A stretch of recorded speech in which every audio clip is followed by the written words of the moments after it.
Kali ini kita akan membahas 5 soal tentang pelajaran bahasa Indonesia yang biasa dipelajarin di kelas 7 atau 1 SMP. Mengenal teks deskripsi. Nomor 1. Contoh teks deskripsi yang tepat di bawah ini adalah, jadi di sini ada 4 teks yang termasuk teks deskripsi itu yang mana? Yang A. Kucing adalah jenis hewan mamalia dari keluarga Felidae. Kucing termasuk hewan jenis karnivora, yakni hewan pemakan daging. Kucing bisa dikelompokkan menjadi 2, yakni kucing besar dan kucing rumahan. Yang B. Kucing merupakan hewan yang beratnya bisa mencapai 16 kg, panjang 60 cm, dan tinggi 45 cm. Selain itu, kucing mempunyai taring yang runcing dan cakar yang bisa ditarik serta dikeluarkan sesuai kebutuhan. Penglihatan kucing sangatlah bagus. C. Kupu-kupu merupakan hewan yang cukup beruntung karena masuk ke dalam film yang merupakan film hewan paling besar dalam jumlah maupun daerah distribusinya. Yang D. Nino adalah nama kucingku yang baru. Nino adalah kucing kampung yang aku temukan di depan rumah kemarin saat akan berangkat sekolah. Bulu Nino coklat dengan bercak putih di sekujur tubuhnya. Ia masih berumur 5 bulan. Ia aku temukan di depan rumahku dengan tubuh kotor dan kelaparan. Saat itu juga aku langsung mengadopsinya. Mari kita bahas. Jadi teks deskripsi adalah teks yang berisi gambaran suatu objek, tempat, atau peristiwa. Teks deskripsi bertujuan untuk menggambarkan atau melukiskan objek secara rinci atau sekonkret mungkin agar pembaca seakan-akan melihat, mendengar, atau mengalami apa yang dideskripsikan. Selain itu, objek pada teks deskripsi bersifat khusus. Maksudnya itu objek tertentu yang kemungkinan berbeda dengan objek lain. Jadi sifatnya tuh nggak umum. Umum itu yang dimiliki oleh banyak objek dan dideskripsikan berdasarkan pendapat personal. Berdasarkan penjelasan tersebut, contoh teks deskripsi yang tepat terdapat pada pilihan jawaban D. Karena di situ jelas banget ya namanya Nino, terus dijelasin juga gambaran objek di sini kucingnya itu bulunya seperti apa, lebih spesifikasi. Sementara itu yang A, B, dan C tidak tepat karena objek yang digambarkan masih bersifat umum. Jadi jawabannya yang D. Menganalisis teks deskripsi. Ini nomor 2. Ada bacaan. Taman Loang Balok terletak di bagian barat dari pusat kota Mataram.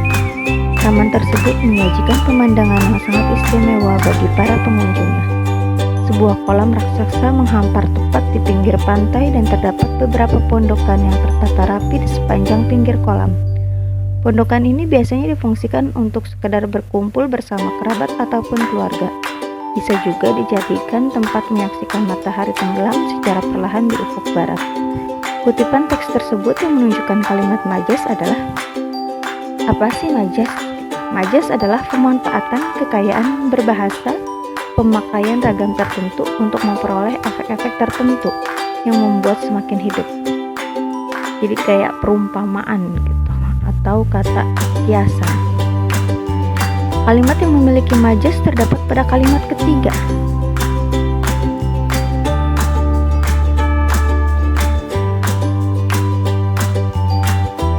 Kalimat ketiga yang sebuah kolam raksasa menghampar tepat di pinggir pantai. Jadi di sini ada kata kolam raksasa.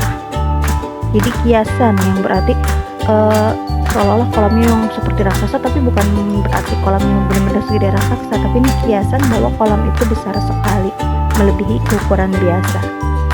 Jadi ini yang termasuk dalam kalimat bermajas, yaitu majasnya hiperbola, yang artinya itu melebih-lebihkan.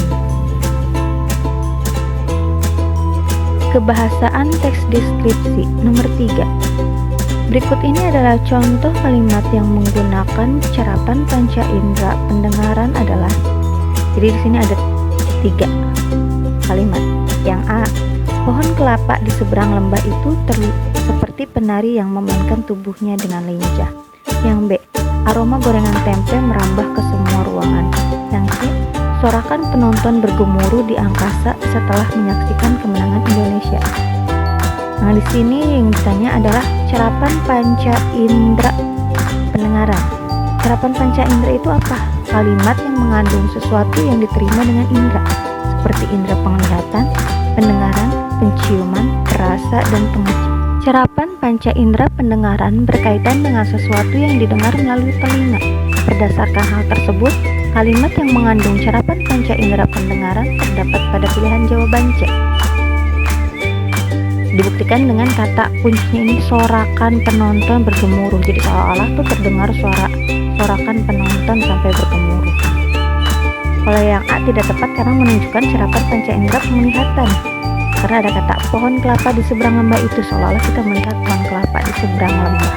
Yang B juga tidak tepat karena menunjukkan cerapan panca indera penciuman. Aroma gorengan tempe. Jadi kata kuncinya dari aroma. Dengan demikian jawaban yang tepat adalah C. Menganalisis teks cerita fantasi. Nomor 4. Bacalah kutipan teks cerita fantasi berikut. Aku jarang melihat nenek memakai mukena itu. Mukena itu selalu disimpan di suatu kotak tua bersama tasbih dan Al-Quran nenek dari Mekah. Aku pernah sekali melihat nenek salat tahajud mengenakan mukena itu saat nenek dirawat inap di rumah sakit. Saat itu nenek salat dalam posisi duduk di atas kasur pasien. Beliau salat dengan sangat khusyuk. Entah mengapa nenek terlihat bersinar saat mengenakan mukena itu. Seketika hatiku merasa tenang, tentram, dan damai seakan melihat malaikat sedang sholat di depan mataku. Aku terus memperhatikan nenek salat hingga salam terakhir. Di akhir salatnya, nenek bersujud dalam waktu yang sangat lama. Mungkin jarum jam telah melewati 2 angka menunggu nenek bersujud. Ketika nenek bangkit dari sujudnya, kudapati mata nenek sembab seperti habis menangis. Aku penasaran, sangat penasaran. Apa yang nenek lakukan dalam sujudnya? Berdoakah? Memikirkan sesuatu? Atau hanya tertidur? Ingin sekali aku menanyakannya pada nenek, tapi waktu seakan tidak mengizinkanku untuk menanyakannya. Nenek sudah lebih dulu dipanggil ke Rahmatullah 2 hari setelah aku melihat nenek salat tahajud pada malam itu. Keajaiban peristiwa dalam penggalan cerita tersebut adalah keajaiban tokoh adalah perilaku atau kejadian suatu peristiwa yang tidak mungkin diterima oleh akal.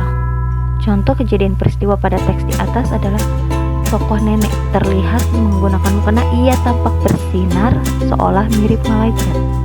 Jadi itu kayak keajaiban tokoh itu kejadian yang aneh, yang tidak umum atau tidak lazim, tidak masuk akal. Jadi kan dia seolah mirip malaikat, gak mungkin kan ada manusia yang mirip malaikat gitu. Dan yang terakhir masih tentang menganalisa teks deskripsi, masih dengan kutipan teks cerita fantasi. Hari demi hari terus berlalu. Setiap hari ia pergi ke kebun, tetapi pada suatu hari saat ingin menyeberang sungai dan akan pergi ke kebun, ia terpeleset. Ia pun terjatuh dan terbawa arus sungai. Wajahnya terluka dan lecet karena terkena batu-batuan dan ranting-ranting, sehingga wajahnya tak cantik lagi. Saat ia terbawa arus sungai, ia melihat ada seperti sebuah daun yang menyelamatkan keadaannya yang setengah sadar. Kemudian saat ia sadar, ternyata ia sudah berada di tepi sungai. Mukanya sangat perih tetapi tidak keluar darah. Ia pun bergegas pulang untuk segera mengobatinya. Sesampainya di rumah, Nina bercermin dan menangis melihat wajahnya yang tidak cantik lagi. Semua orang tidak mau dekat dengannya karena takut dan bau yang menyengat dari wajahnya, sehingga semua orang yang ada di dekatnya pasti menjauh dan menghinanya. Apalagi ibu dan saudarinya, mereka menghina Nina dengan kata-kata dan perlakuan yang sangat menyakitkan. Puncak konflik pada cerita tersebut adalah ketegangan atau pertentangan di dalam cerita, pertentangan antara dua kekuatan, pertentangan dalam diri satu tokoh, atau pertentangan antara dua tokoh dan sebagainya. Sementara itu, puncak konflik dalam satu cerita ditandai dengan munculnya insiden atau permasalahan yang melibatkan emosi di dalam sebuah cerita. Berdasarkan hal tersebut, teks tersebut memiliki puncak konflik ketika Nina bercermin dan menangis melihat wajahnya yang sudah tidak cantik. Bagian tersebut merupakan puncak konflik karena awal mula adanya masalah dalam diri tokoh yang mengakibatkan banyak dampak dari puncak konflik tersebut. Sampai di sini pembahasan kita.